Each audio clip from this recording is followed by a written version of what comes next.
자, 오늘 말씀은 누가복음 3장 1절로 14절의 말씀입니다. 함께 읽습니다.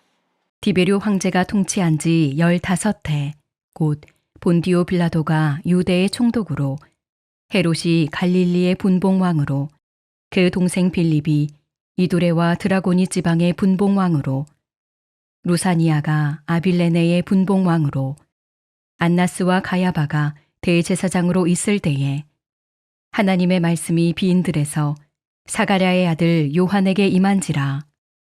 요한이 요단강 부근 각처에 와서 죄사함을 받게 하는 회개의 세례를 전파하니, 선지자 이사야의 책에 쓴 바 광야에서 외치는 자의 소리가 있어 이르되, 너희는 주의 길을 준비하라.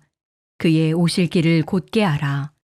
모든 골짜기가 메워지고 모든 산과 작은 산이 낮아지고 굽은 것이 곧아지고 험한 길이 평탄하여질 것이요 모든 육체가 하나님의 구원하심을 보리라 함과 같으니라. 요한이 세례받으러 나아오는 무리에게 이르되, 독사의 자식들아, 누가 너희에게 일러 장차올 진노를 피하라 하더냐. 그러므로 회개에 합당한 열매를 맺고 속으로 아브라함이 우리 조상이라 말하지 말라. 내가 너희에게 이르노니 하나님이 능히 이 돌들로도 아브라함의 자손이 되게 하시리라. 이미 도끼가 나무 뿌리에 놓였으니 좋은 열매 맺지 아니하는 나무마다 찍혀 불에 던져지리라. 무리가 물어 이르되, 그러면 우리가 무엇을 하리이까? 대답하여 이르되, 옷 2벌 있는 자는 옷 없는 자에게 나눠줄 것이요 먹을 것이 있는 자도 그렇게 할 것이니라 하고, 세리들도 세례를 받고자 하여 와서 이르되, 선생이여, 우리는 무엇을 하리이까 하매, 이르되 부과된 것 외에는 거두지 말라 하고, 군인들도 물어 이르되 우리는 무엇을 하리이까 하매, 이르되 사람에게서 강탈하지 말며 거짓으로 고발하지 말고 받는 급료를 족한 줄로 알라 하니라. 믿는 자의 상식이란 제목으로 말씀 증거합니다. 오늘 본문은 예수님의 유년 시절의 이야기와 세례 받으신 이야기 사이에 있는 세례 요한에 관한 이야기입니다. 이때 1절과 2절은 그 시대의 배경에 대한 설명이죠. 디베리오 황제가 통치한 지 15해, 곧 본디오 빌라도가 유대의 총독으로, 헤롯이 갈릴리의 분봉왕으로, 그 동생 빌립이 이두레와 드라고니 지방의 분봉왕으로, 루사니아가 아빌레네의 분봉왕으로, 안나스와 가야바가 대제사장으로 있을 때에 하나님 말씀이 빈들에서 사가랴의 아들 요한에게 임한지라. 아멘. 이것은 로마의 역사 이야기로 시작해서 유대 근동 레반트 지역의 상황을 말씀하는 것입니다. 간단히 살펴본다면 주전 31년에 안토니우스와 클레오파트라 연합군을 악티움 해전에서 물리친 옥타비아누스는 존엄자라는 뜻의 아우구스투스라는 칭호를 받고 로마의 초대 황제로 등극합니다. 누가복음 2장 1절에서 이스라엘 전역에 호적 명령을 내렸던 왕이 아구스도, 바로 이 사람입니다. 그리고 아구스도에 이어서 로마의 황제가 된 사람은 그의 아들 디베리우스, 본문 1절에 디베리오 황제예요. 그렇게 디베리오가 로마를 통치한 지 15년이 지났을 때 유대 지역은 헤롯 안티파스가 그 지역의 분봉왕으로 관할하게 됐습니다. 이렇게 누가는 당시의 역사적 배경을 밝힘으로써 세례 요한이 역사적 인물이었음을 강조하고 있어요. 그리고 동시에 2절에서는 안나스와 가야바에 대해서도 언급하죠. 이 두 사람은 모두 대제사장이었고 장인과 사위, 인척 관계였습니다. 사실 우리가 알기로 구약의 대제사장은 아론의 자손이 세습하는 게 원칙이죠. 그리고 종신토록 그 직을 수행하게 되어 있습니다. 하지만 본문에서는 더 이상 구약의 율법을 따르지 않고 있고 로마 총독의 입맛에 따라 임면이 결정됐습니다. 그러다 보니 장인과 사위가 이어서 대제사장직을 수행하는 일이 벌어지게 된 거예요. 그렇게 끼리끼리 종교적인 권력을 나누어 먹고 있는 것이 당시 성전의 실상이었어요. 혼란이 가득했겠지요. 이럴 때 하나님 말씀이 요한에게 임한 거예요. 하나님 말씀이 빈들에서 사가리아의 아들 요한에게 임한지라. 자, 그것도 빈들에서 임했다라고 말씀하죠. 이때 하나님 말씀이 임한 장소가 성전이나 어떤 기도처소가 아니라 빈들인 것이 특별합니다. 그것은 조금 전에도 이야기했듯이 성전이 제 기능을 하지 못하고 있었기 때문이에요. 그래서 구분된 장소에서 주님의 길을 준비하고 예비하며 사역한 세례 요한에게 말씀이 임한 것입니다. 그리고 그 즉시 세례 요한은 광야에서 외치는 자의 소리로서 그 시대와 사람들에게 불호령을 내려요. 본문 7절로 9절입니다. 요한이 세례 받으러 나아오는 무리에게 이르되 독사의 자식들아 누가 너희에게 일러 장차 올 진노를 피하라 하더냐. 그러므로 회개에 합당한 열매를 맺고 속으로 아브라함이 우리 조상이라 말하지 말라. 내가 너희에게 이르노니 하나님이 능히 이 돌들로도 아브라함의 자손이 되게 하시리라.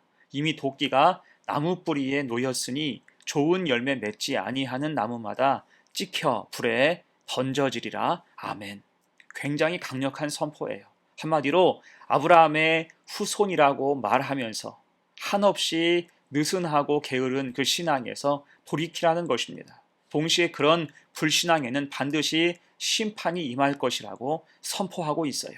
철저히 회개하고 회개에 합당한 열매를 맺을 것을 촉구하는 것입니다. 자, 이렇게 세례 요한은 거침없는 말로 부조리한 당시의 신앙 행태를 강타했어요. 왜요? 그는 주님이 오실 길을 예비하는 사명을 받은 사람이었기 때문입니다. 여러분, 고속도로를 새로 만든다고 생각해 보세요. 나중에는 물론 매끈한 도로가 생기겠지만 그것을 처음에 닫고 만들 때는 거칠게 일해야 됩니다. 산을 깎아야 되고 돌을 깨야 하는 거예요. 그것이 세례 요한의 일이었습니다. 그렇게 혼쭐이 나면서 가슴이 뜨거워진 사람들이 이제 요한에게 물어요. 10절입니다. 무리가 물어 이르되 그러면 우리가 무엇을 하리이까? 굉장히 중요한 질문이죠. 세례받는 현장에서 회개가 선포되는 현장에서 그들은 마음에 찔려서 이 질문을 한 것입니다. 우리가 무엇을 하리이까? 자, 그래서 우리도 우리의 삶과 신앙에서 이 질문이 있어야 돼요. 우리가 무엇을 하리이까? 이 험하고 거친 세상에서 우리는 하나님을 믿는 성도로서 어떻게 살아야 하는지 반드시 물어야 한다는 것입니다. 자, 그럴 때 오늘 세례 요한이 준 답이 무엇일까요? 그것은 한마디로 믿는 자의 상식을 회복하라는 것입니다. 10절과 11절 봅니다. 무리가 물어 이르되 그러면 우리가 무엇을 하리까? 대답하여 이르되 옷 2벌 있는 자는 옷 없는 자에게 나눠줄 것이요 먹을 것이 있는 자도 그렇게 할 것이니라. 아멘. 무리가 세례 요한에게 물었을 때 요한은 주저함이 없이 물질의 나눔을 강조하고 있어요. 옷 2벌 있는 자, 먹을 것이 있는 자는 기꺼이 나누라. 이 뜻은 그만큼 당시 상황이 좋지 않았다는 의미겠지요. 로마가 수탈하고 로마에 줄을 댄 자들만 호의호식하는 속에서 일반 백성들은 쪼들리고 가난한 삶을 살아야 했습니다. 그러면서 사회적 풍토가 각박해지고 성경이 강조하는 긍휼의 마음이 점점 사라지고 있었어요. 이에 세례 요한은 하나님이 원하시는 신앙의 상식, 삶의 상식을 다시 제시한 것입니다. 옷 2벌 있는 자는 옷 없는 자에게 나눠줄 것이요 먹을 것이 있는 자도 그렇게 할 것이니라. 더불어 살라. 하나님 마음을 가지고 가난한 자와 고아와 과부 나그네를 선대하라. 최대한 함께 버티라는 거지요. 이게 지금 그들이 어지러운 시대를 사는 방법이고 믿음이 회복되어가는 첩경이며 하나님의 뜻이라는 것입니다. 하나님 마음으로 살아가라. 혼자서 잘 사는 것에 만족하지 말고 하나님 사랑을 나누며 살라. 믿는 자는 이 상식을 회복해야 한다는 것입니다. 자, 이어서 세리와 군인도 요한에게 나와서 물어요. 우린 무엇을 하리까? 여기서 세리와 군인은 당시 백성들에게 가장 미움과 반감을 주로 샀던 사람들입니다. 세리는 로마의 빌부터 세금을 거두고 막강한 권세를 부리던 사람들이었습니다. 또한 군인은 로마 총독의 수하지요. 공권력을 부여받은 사람들이에요. 완장질이 기본이었습니다. 이에 요한은 그들에게 말하기를 탐욕을 제한하고 함부로 힘을 과시하지 말 것을 당부합니다. 12절로 14절이죠. 세리들도 세례를 받고자 하여 와서 이르되 선생이여 우리는 무엇을 하리이까 하매 이르되 부과된 것 외에는 거두지 말라 하고 군인들도 물어 이르되 우린 무엇을 하리이까 하매 이르되 사람에게서 강탈하지 말며 거짓으로 고발하지 말고 받는 급료를 족한 줄로 알라 하니라. 아멘. 곧 세례 요한은 이들에게도 신앙의 상식, 민족을 생각하는 마음, 동족으로서의 상식을 회복할 것을 주문하고 있습니다. 그럴 때 힘든 시기를 같이 이겨낼 수 있다는 거예요. 힘이 있다고 형제를 억압하고 빼앗고 자기 권세만 누린다면 다 같이 결국 망하게 될 것이며 그 심판의 대가는 반드시 치르게 된다는 그러한 뜻과 같습니다. 그러니 하나님께서 부여하신 힘이 있다면 그것을 선하게 사용해야 함이 마땅하다는 뜻입니다. 자, 이제 말씀을 마무리하면서 그런 말이 있죠. 아무것도 하지 않으면 아무 일도 일어나지 않는다. 그 마음으로 사람들은 요한에게 물었어요. 우리가 무엇을 하리까? 우리 삶에도 같은 질문이 있어야 함을 믿습니다. 우리가 무엇을 하리까? 성도로서 내가 무엇을 하리까? 이에 오늘 요한은 분명한 교훈을 주고 있죠. 믿는 자의 상식을 회복하라. 그 시대, 그 어려움 속에서 믿는 자의 상식을 회복할 때 그게 그때를 버텨내는 힘이 되고 누군가에게 도움과 위로가 될 수 있다는 것입니다. 그리고 그것이 바로 참 회개이고 믿음의 진보와 소망의 열매라고 할 수가 있는 거예요. 우리도 그렇습니다. 복음 안에 거하며 주님의 오심을 기다리는 사람이라면 믿는 자의 상식이 회복돼야 돼요. 주님의 마음을 기준으로 삼아 살아가야 됩니다. 회개하며 신실한 믿음을 유지한 채 가정에서는 신앙의 본을 보여야 하고 직장, 삶의 현장에서도 정직하고 성실해야 됩니다. 또한 교회에서는 따뜻하고 기꺼이 헌신하는 성도가 돼야 돼요. 곧 믿는 자로서 주님의 기준이 상식이 되어야 한다는 것입니다. 그럴 때 우리가 세상에 보탬이 되고 소금과 빛이 되는 거예요. 믿는 자의 상식을 회복해서 우리에게 부여하신 마땅한 역할을 잘 감당해가는 복된 성도가 되시기를 간절히 축원합니다. 아멘. 함께 기도합니다.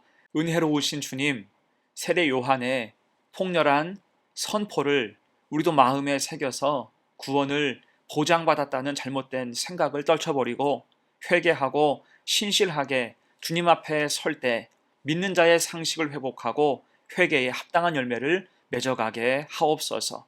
우리가 무엇을 하리이까 늘 묻게 하시고 해야 할 일을 사명으로 깨달아 기꺼이 감당할 때 주님의 귀한 도구가 되게 하옵소서. 감사드리며 예수님의 이름으로 기도하옵나이다. 아멘.